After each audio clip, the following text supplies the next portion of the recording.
Hello, this is Janet Ray from Emmanuel Community United Methodist Church. Welcome to my summer reading, a midweek devotion. Let's think about Zacchaeus today. You remember him from Luke chapter 19. He was a short man, so he climbed a tree to see Jesus as he passed by. He was also a corrupt tax collector, much despised by the community. Perhaps as a child, you sang the song that ends with Zacchaeus, you come down, for I'm going to your house today. But that's not the end of the story. This is what happens in verse 8. Zacchaeus stood there and said to the Lord, "Look, half of my possessions, Lord, I will give to the poor. And if I have defrauded anyone of anything, I will pay back 4 times as much." Then Jesus said to him, "Today salvation has come to this house, because he too is a son of Abraham. For the Son of Man came to seek out and save the lost." Our God is sometimes called the God of second chances.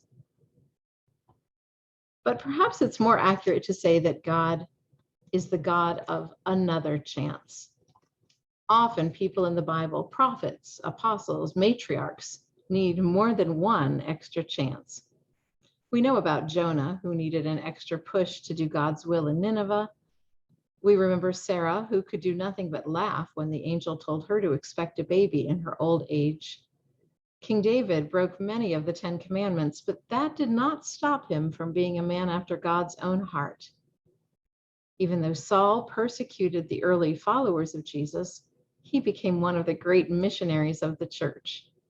And Peter, who denied Jesus 3 times, became the rock on which the church was built. I've just finished reading The Midnight Library by Matt Haig. It's a story about other chances. The protagonist, Nora, finds herself on the cusp of death. And oddly, she finds herself in a library, the Midnight Library.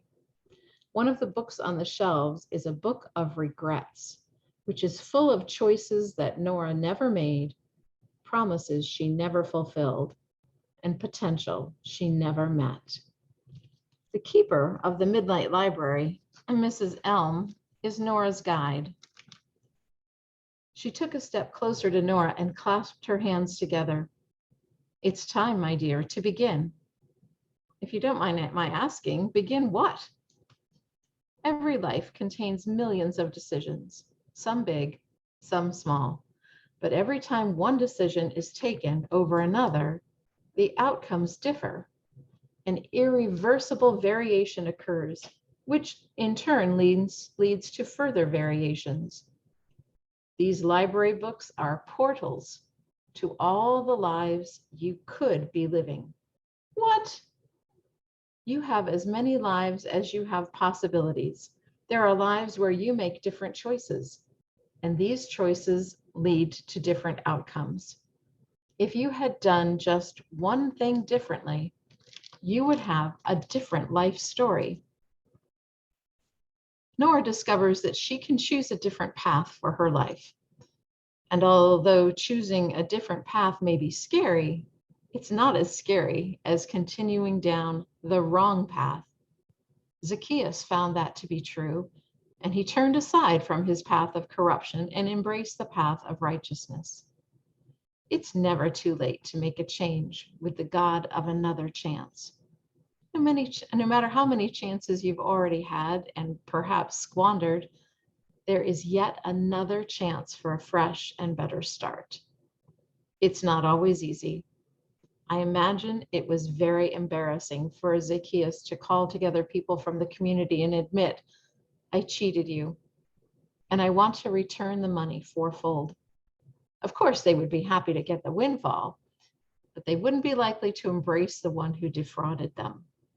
As for giving away half his wealth to the poor, this will put a significant crimp in the life of Zacchaeus and his family. A halt on the construction of the new courtyard fountain, perhaps selling the villa on the Mediterranean. No more hosting the A-lister Rosh Hashanah banquet. And we face our own challenges when we turn from our current path to make a different choice. Embarrassment? Maybe. It's hard to admit I was wrong. Sacrifice? Perhaps. Loss of momentum? Certainly. Once you make up your mind to change, though, as Zacchaeus did, it might be worth the cost.